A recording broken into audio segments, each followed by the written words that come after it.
Pakistan peoples party के senator social media से मुस्तकिल पाबंदी लाए सेनेट में ठहराव जमा कराए छॾियो आहे।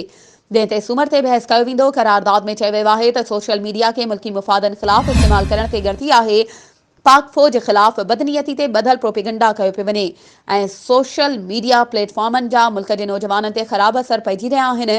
सेनेटर बहराम तंगी चयो त सोशल मीडिया प्लेटफॉर्मनि खे असांजे मज़हब सकाफ़त ख़िलाफ़ असूलनि जे प्रचार लाइ इस्तेमाल कयो पियो वञे ऐं हिते पाक फ़ौज ख़िलाफ़ नाकारी प्रोपेगंडा ज़रिए मुल्की मुफ़ादनि खे नुक़सान पहुचाए पियो वञे, जेको अफ़सोसनाक आहे। करारदाद के मतन में लिखियो वियो आहे त मुफ़ाद परस्त इन प्लेटफॉर्म के इस्तेमाल करे मुख़्तलिफ़ मामलनि ते ग़लत ख़बरूं पखेड़े रहिया आहिनि। सोशल मीडिया प्लेटफॉर्म ते जाली लीडरशिप के फ़रोग़ ॾेई नौजवान नसल के धोखो ॾियण जी कोशिश करे रहिया आहिनि।